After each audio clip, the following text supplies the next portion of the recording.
ನಿನ ಮಾರಿ ನೋಡಂಗ ಆಗೈತಿ. ಪ್ರಿಯ ಸ್ನೇಹಿತರೆ, ನಾವು ಇವತ್ತು ನಿಮಗೆ ಹೇಳೋಕೆ ಹೊರಟಿರುವಂತಹ ಬಿಗ್ ಬಾಸ್ ಖ್ಯಾತಿಯ ಹಳ್ಳಿ ಹೈದ ಹನುಮಂತನ ಬಗ್ಗೆ. ಕುರಿ ಕಾಯೋ ಈತ ಯಾರಿಗ್ ಗೊತ್ತಿಲ್ಲ ಹೇಳಿ.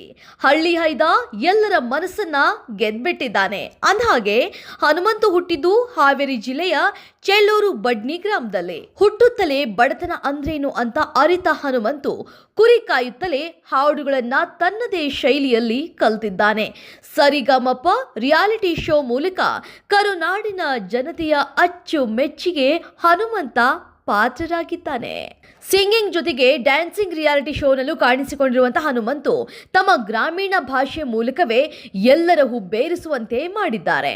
ಇದೇ ಹನುಮಂತು ಅಣ್ಣ ಅವರು ಅಭಿನಯದ ಬೆಳ್ಳಿ ಮೂಡಿತೋ ಕೋಳಿ ಕೂಗಿತೋ ಹಾಡಿನ ಮೂಲಕ ಬಿಗ್ ಬಾಸ್ ಮನೆಗೆ ವೈಲ್ಡ್ ಕಾರ್ಡ್ ಎಂಟ್ರಿ ಕೊಡ್ತಾರೆ. ಮೊದಲ ವಾರದಲ್ಲೇ ಮನೆ ಕ್ಯಾಪ್ಟನ್ ಆಗಿ ಜನರು ನಿಬ್ಬೆರಗಾಗುವಂತೆ ಮಾಡ್ತಾರೆ. ಕೇವಲ ಒಂದು ಬಾರಿ ಅಷ್ಟೇ ಅಲ್ಲ, 2 ಬಾರಿ ಕ್ಯಾಪ್ಟನ್ ಆಗೋ ಅವಕಾಶ ಕೂಡ ಸಿಕ್ಕಿದೆ. ದೊಡ್ಡ ಮನೆಯ 20 ಜನ ಕಂಟೆಸ್ಟೆಂಟ್ಗಳ ನಡುವೆ ಅವರದ್ದೇ ಆದ ಮುಗ್ಧತೆ. ಎಷ್ಟೇ ಕಷ್ಟಗಳು ಎದುರಾದ್ರೂ ಜಗ್ಗದೆ ಬಗ್ಗದೆ ಕುಗ್ಗದೆ ಎಲ್ಲವನ್ನ ನಿಭಾಯಿಸಿಕೊಂಡು ಹೋಗ್ತಾರೆ. ಎಲ್ಲ ಟಾಸ್ಕ್ಗಳಲ್ಲೂ ಮೇಲುಗೈ ಕೂಡ ಸಾಧಿಸ್ತಾರೆ. ಇನ್ನು ತಮ್ಮದೇ ಆದ ಶೈಲಿಯಲ್ಲಿ ಹಾಡು ಹಾಡ್ತಾ ಪ್ರೇಕ್ಷಕರ ಮನೆಗೆದ್ದ ಹನುಮಂತು ಕಿಚ್ಚನ ಮೊದಲ ಚಪ್ಪಾಳಿಯನ್ನು ಪಡೆದುಕೊಳ್ತಾರೆ. ಬಿಗ್ ಬಾಸ್ ಕನ್ನಡ ಸೀಸನ್ 11ರ ಟಿಕೆಟ್ ಟು ಫಿನಾಲೆ ಟಾಸ್ಕ್ ನಲ್ಲಿ ಯಾರು ಊಹಿಸಿರದ ಸ್ಪರ್ಧಿಯಾಗಿ ಗೆದ್ದ ಹನುಮಂತು ಮೊದಲ ಫೈನಲಿಸ್ಟ್ ಆಗ್ತಾರೆ. ಅಲ್ಲದೆ ನೇರವಾಗಿ ಫಿನಾಲಿಗೆ ಕೂಡ ಎಂಟ್ರಿ ಕೊಡ್ತಾರೆ.